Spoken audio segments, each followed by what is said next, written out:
nationwide. ABC's Cecilia Vega is inside the debate hall in Manchester, New Hampshire, where they will face off tomorrow night. Good morning, Cecilia.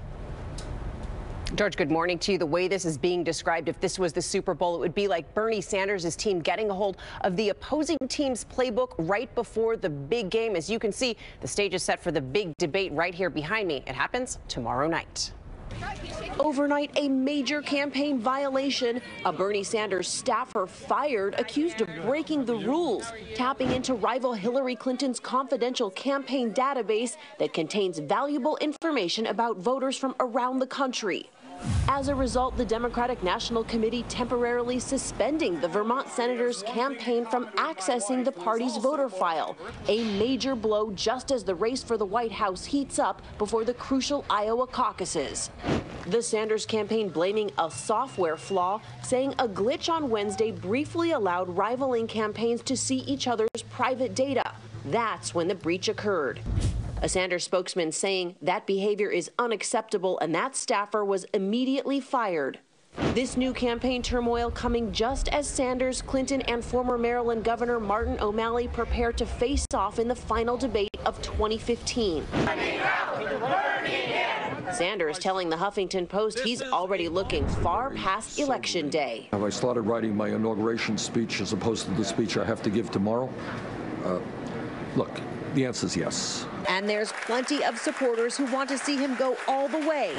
This week, the Sanders campaign hitting the $2 million contribution mark, mainly from small donations less than $30 each. Overnight, Hillary Clinton also racking up campaign cash. Her daughter Chelsea there for the first time to help drum up those dollars. The star-studded New York City fundraiser with celebrities like Drew Barrymore and Katie Holmes. Holmes posting this photo on Instagram, writing, "Mothers and daughters, #WeAreWithHillary."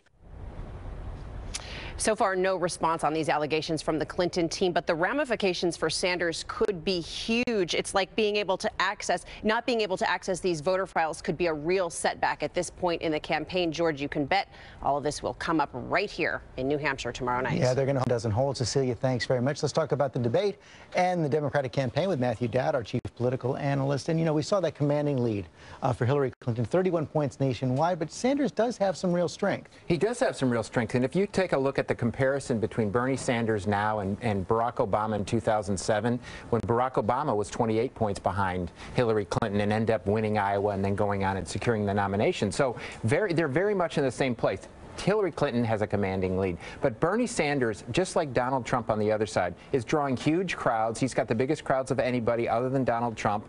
He has the largest number of contributors that anybody's ever seen in the course of a presidential race, and his voters are very fervent. Again, very much like Donald Trump. So he has a shot. I think the question is can he overcome it? And so far, at least, he's actually ahead in New Hampshire, according to the most recent polls. Meantime, we saw this strange situation yesterday. Vladimir Putin at his year-end press conference praising Donald Trump praising him back, a little bit of a bromance developing. Does this have any political implications? It's a little. They ought to get Silvio Berlusconi and put a trio together and get the band back together. I don't know what they call it, Incredible Ego Tour or Trio or whatever they call it. I don't think it has anything. What's going to happen is Donald Trump supporters are going to say, that's right, he has to respect the world leaders already. He's not even elected president. And people that don't like Donald Trump are going to say, listen, he has the support of a dictator from Russia. This is a bad thing about him. So I think it's going to split along the supporters and opponents' lines, and that's the way I'll look at it. But his supporters will love the fact that Putin is saying great things about Donald Trump. Okay, Matthew Dowd, thanks very much. We'll be heading to New Hampshire. Our whole political team will be there this weekend with the debate moderated by David Muir and Martha. Company executive who became notorious for jacking up the price of a life-saving drug by more than 5,000%. He is now free on $5 million bond this morning after being arrested for fraud. ABC's Lindsay Davis is here with that story. Good morning, Lindsay. Good morning, Amy. Earlier this month, Martin Shkreli tweeted, "I hate being in the news." Well, this morning he's back in headlines again, this time accused of fraud, a Ponzi scheme. But overnight, a representative for Shkreli issued a statement saying Ponzi victims did not make money, yet Mr. Shkreli's investors enjoyed strong results.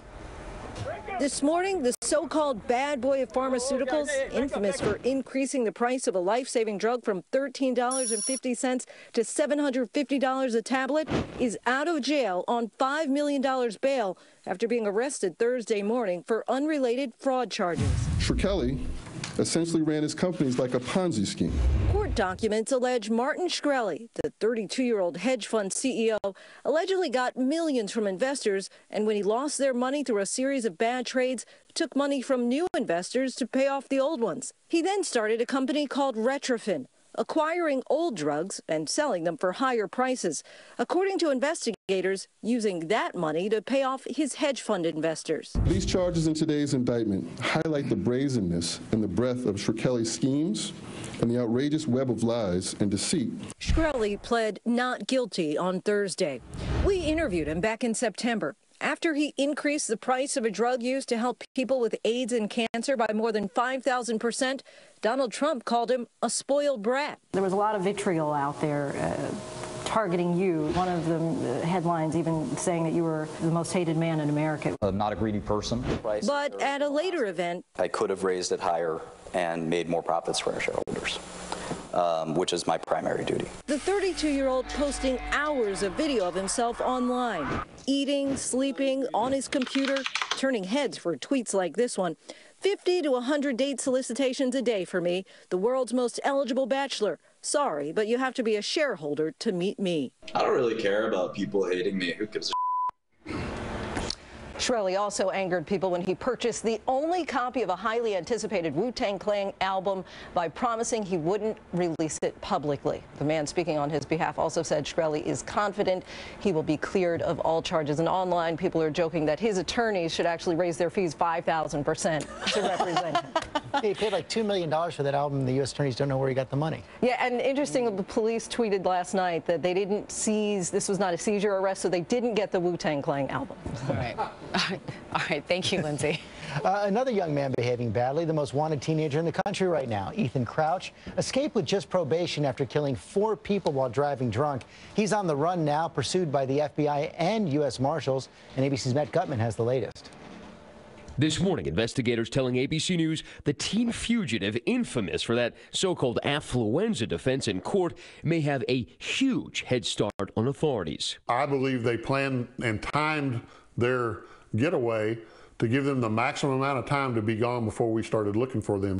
ABC News learning investigators are tracking the family's phones, financial records, and possible passports. Concerned the teen has fled the country. But with the amount of wealth that these people have, there's a tremendous amount of different ways that they can have gotten away. Charter a boat, charter a plane. In 2013, the then 16-year-old loaded himself with booze and his truck with friends. He pleaded guilty to killing 4 in this horrific drunk driving crash.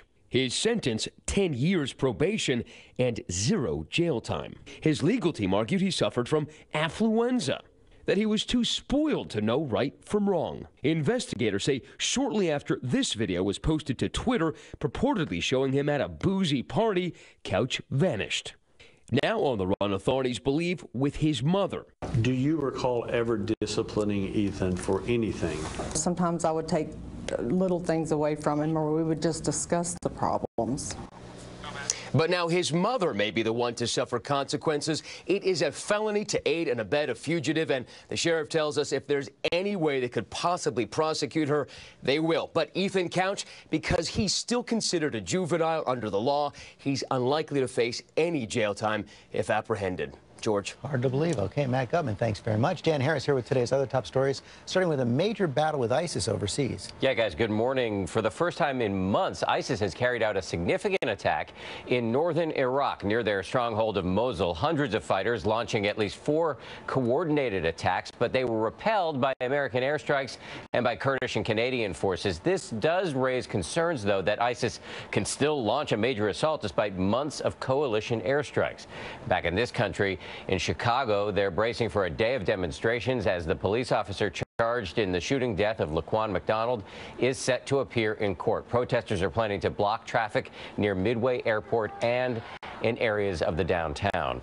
In Los Angeles, nearly 1,900 public school students are being relocated because of health concerns stemming from a massive gas leak. Infrared video shows the gas in purple hovering over Porter Ranch. The ongoing methane leak at a storage facility has already forced hundreds of families to evacuate.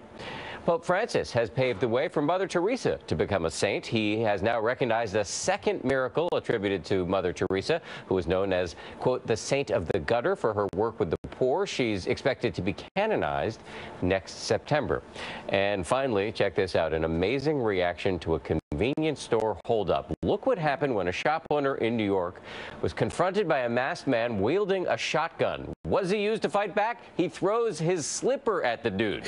The gunman turns and runs, and the store owner, now operating with only one slipper, mind you, chases him out the door. Pretty incredible. The owner, by the way, was later asked if he's going to upgrade security at the store, and he said no, he's sticking with the slipper.